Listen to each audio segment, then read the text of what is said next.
good afternoon, investors and corporate. Welcome to Digital Roadshow First Quarter 2024 Performance Review. This section will run about 45 minutes, including Q&A. Company will start the section by 30-minute presentation, followed by 15-minute Q&A. And during Q&A, investor may leave your question in meeting room chat box or use raise your hand function. We will open your microphone so you can ask the question to the company directly. So may I now invite PTT Public Company Limited to start the presentation. Good afternoon, everyone. Before we start, let me introduce our team first. We have Mr. Thanaporn Prapapan, our Vice President of IR Department, and myself, Jitrekha Phumpak, Manager of IR Department. Okay, let me start with the key activity in first quarter of this year. For the hydrocarbon side, PTEP, they ramp up the G1 project sale volume from 400 mmscfd to 800 mmscfd on 20th of March this year ahead of plan, which will alleviate the energy impact of the Thai people and strengthen the energy security of the country. Secondly, PTRG jointly investment with the EGAT to operate the LNG receiving terminal 2 in the Mataput Layong. PTRG has signed a share purchase agreement with the EGAT on the 25th of March this year. We will sell 50% of the PE LNG share to EGAT, which is expected to have the value not more than 16 billion. After the sale of such a share, PT LNG and EGAT will hold a share in PE LNG in the portion of 50-50, which will help maximize the use of country infrastructures and support the government policy in liberalizing the natural gas business and seeking the opportunity for corporate and joint investment in the future. Third, Punta Greenfield of IRPC and also the HD4 unit of the Greenfield project of the Thai Oil start COD, which help PT Group Refinery start selling the diesel with the Euro 5 standard and increases competitiveness. For the non-hydrocarbon, Avada Energy, which GPSC hold around 42.9% through the GRSC. Our additional solar project in India with total capacity around 3.3 gigawatt. This will help support GPSC goal of increasing the portion of the renewable energy. And lastly, NV Goshen, a battery assembly plant with the dispute battery module and battery pack for the energy storage system and EV. Starting delivery the lithium-ion battery to the market with the initial product capacity around 2 gigawatt-hours per year. Is starting delivery the battery to the Horizon Auto and manufacturing of the Neta brand car in Thailand already. Next, for the key driver for our performance this year, let's begin with for this quarter Q1Q. There was a decline in both average of Dubai crude oil and the average crude gas price when comparing to the previous quarter. However, there was an increasing in the gas price of the petrochemical, which PTT take into account when determining its selling price structure. For the year-on-year, we saw the drop in both average crude price and petrochemical price, while the crude oil price went up in this quarter. As you can see from the blue line in the left graph, average Dubai price in the first quarter was at $81.3 per barrel, decreased around 3% Q-on-Q due to the lower demand growth, while the oil supply remained steady during the OPEC Plus production control to balance extra supply for non-OPEC Plus countries. However, average Dubai price increasing 1% year-on-year due to the increasing tension in the Red Sea area.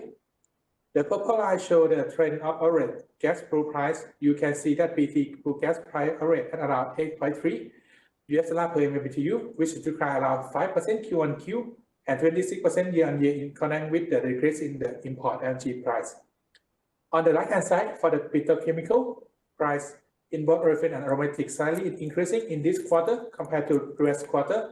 SDPE price in the pink line increasing 2% Q-on-Q due to the maintenance shutdown in the Middle East, increasing the tension of the Red Sea area and also unplanned shutdown in Asia region.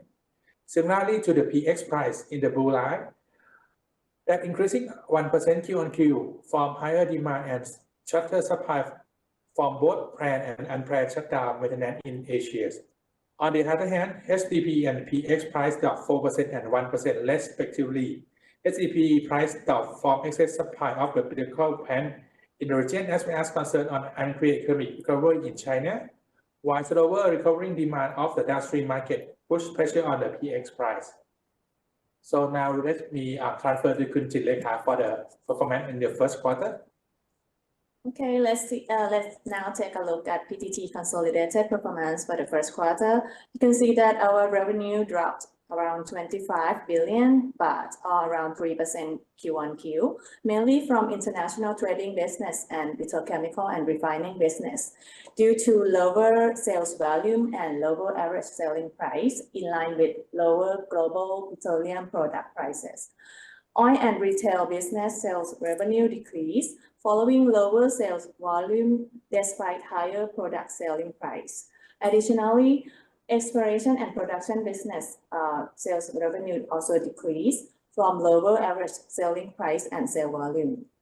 For gas business, they had lower sales revenue, primarily driven by the supply and marketing or S&M business, where the average selling price has decreased according to the pool gas, despite gas separation plants or GSP business, which had higher revenue from an increase in overall sale volume and average selling price. However, new business and infrastructure or NBI business sale revenue increased, mainly from IPP power plant of GPSC, whose EP revenue increased due to high dispatch volume to EGAT. In the middle, we can see the EBITDA increased around 31 billion or 35% Q-on-Q, mainly from PNR.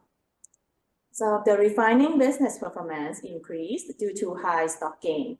PTT and its subsidiary stock gain in the first quarter was approximately 3 billion, while there was stock loss approximately 12 billion last quarter. In addition, market GRM rose from around $6.2 per barrel in the last quarter to $7.9 per barrel in the first quarter this year, primarily due to higher spread, despite lower sales volume. Besides, petrochemical business performance also increased from both aromatics and olefin business due to higher product to feed.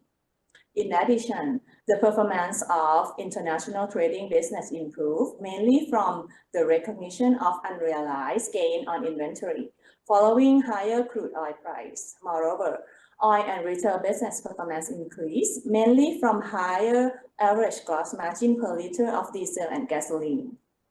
NBI performance improved, mainly from PTTGM's pharmaceutical business, following high sale volume of lenalidomide compared with the previous quarter. Also, for gas business, they improved performance mainly from higher gross profits of GSP business due to higher average selling price and sale volume. Moreover, transmission pipeline or TM business was improved following lower maintenance costs. Furthermore, NGV business experienced fewer losses due to lower gas costs following pool gas price, while S&M business experienced a decrease in operating performance due to the adjustment of using shortfall from Gulf of Thailand amounting around 4.3 billion baht to calculate a discount on the pool gas price. However, the adjustment of natural gas price factor known as single pool has not yet reflected in our the gas business operation result in the first quarter this year, because the gas price calculation procedure is being reviewed by the relevant government agency. Meanwhile, exploration and production business performance declined from lower average selling price and sale volume.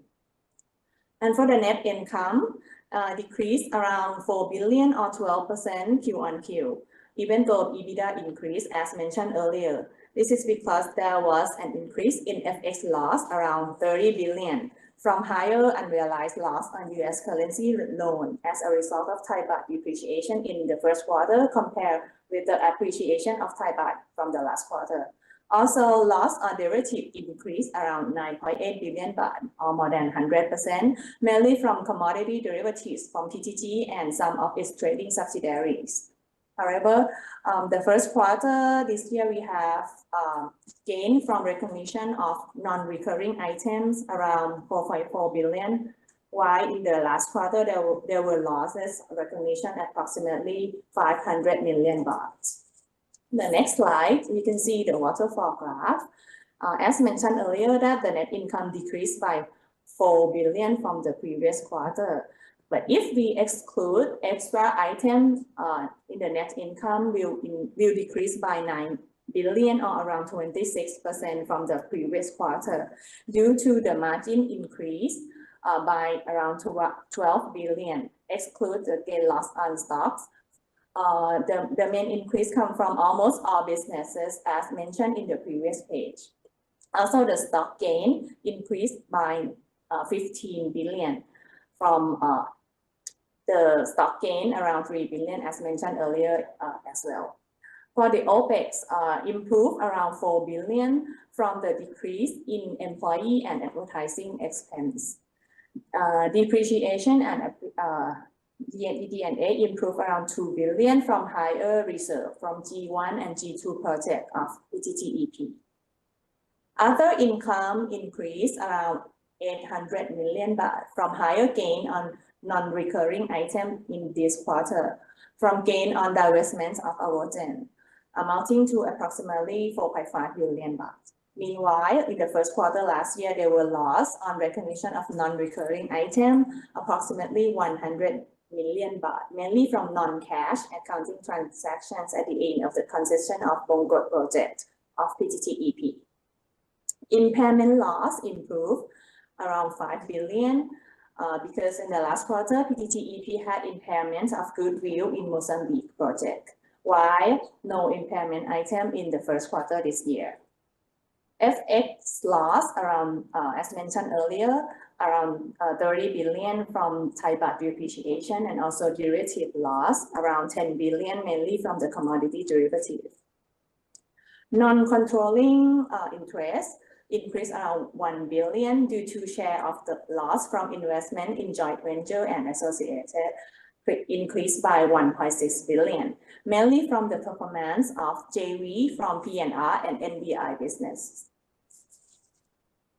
Next page show our balance sheet. You can see that our balance sheet still strong. The asset increased around 5% compared to the end of last year, mainly from cash and cash equivalent that increased around 60 billion baht, mainly from operating activities of in PTT Group. For accounts and account receivables and other current asset increased around 55 billion.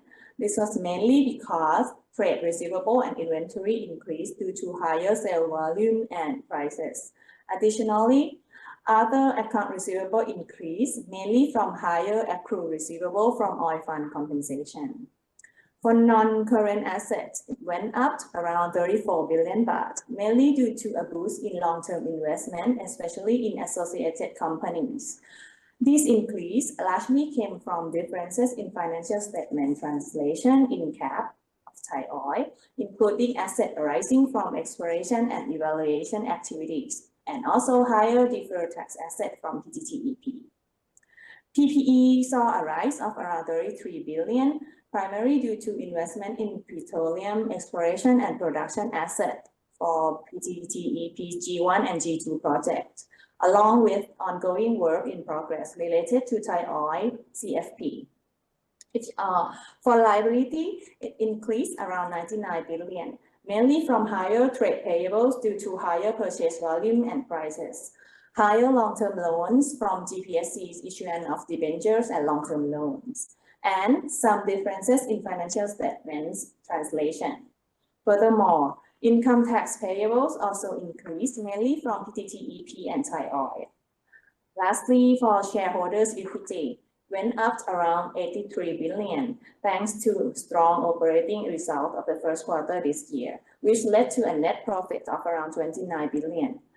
Non-controlling interest also increased by 26.6 billion, mostly due to financial statement translation differences and profits from subsidiaries operations.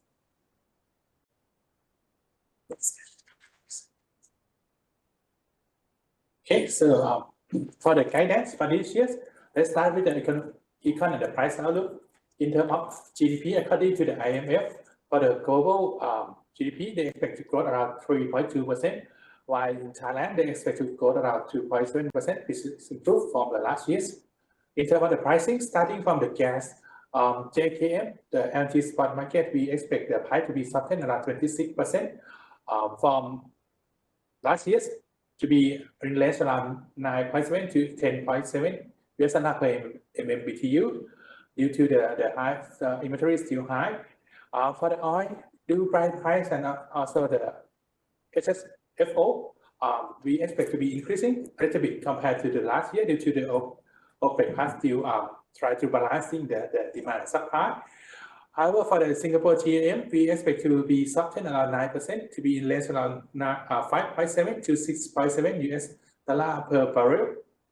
While the pricing of the petchem, we expect to be improved a little bit compared to last year, both olefin and aromatic sides. In terms of business outlook, starting from the upstream, E&P, volume this year is expected to be increasing due to the L1 gas field is ramping up, and they still maintain the competitive unit cost. However, the pricing as we expect to be softened as we have a new PSC from the G1 and G2 coming in, so the pricing will be softened a little bit. For the gas, we expect to have the margin to become softer from the falling of the gas price structure adjustment, as well as the gas cost will be challenging from the new policy of the single pool price. And the Thailand demand, we expect that the natural gas demand this year will be increasing along with the Thailand GDP, and also the improvement of the domestic gas production will be benefit for our gas separation plant in terms of utilization rate that we expect to be increasing compared to the last year. In terms of downstream, for the oil, we expect volume to be growth around with the GDP as well. For the petrochemical and refining, for the refinery size, the GRM will be softened, and also this year we expect lower utilization rate as we have some maintenance schedule. For the petrochemical side, even though the pricing is expected to be increasing, however, the spread remains challenged. As well as the demand, we expect that the demand should be recovery in the second half of this year. For the power, internal demand we expect to be recover for the domestic consumption, and also the downward trend of the feed cost both in the coal and also gas price will benefit for our power segment. For non-hydrocarbon, in terms of new business EV value chain, we still have foresee the strong demand in EV user in Thailand. However, the high competition from the in the Thailand EV market still put a challenge on the EV side. For the life science, we studies on in terms of the sales volume and margin of the pharmaceutical business in Asia and also US. So thank you. This is for our another page. For the upcoming projects, for the hydrocarbon, we have the gas pipeline number 5. Phase 1 and phase 3 already completed. Phase 2 we expect to be completed within this year, as well as the gas separation plant number 7 as well to replace the gas separation plant number 1. Expect to be COD within this year as well. In terms of the P&R business, the greenfield project will gradually ramp up within this year and next year. For the non-hydrocarbon solar project, as already mentioned, solar project that gradually ramp up, and for this year we target to be COD around 611 megawatt. For the wind farm as well, in the wind farm in offshore in Taiwan, we expect to be COD in the first half of this year. The section has come to an end. So on behalf of the Stock Exchange of Thailand, I would like to thank you, corporate, for joining the conference. We look forward to welcome you all again in the next quarter. ขอบคุณนะคะ ขอบคุณค่ะ ขอบคุณค่ะ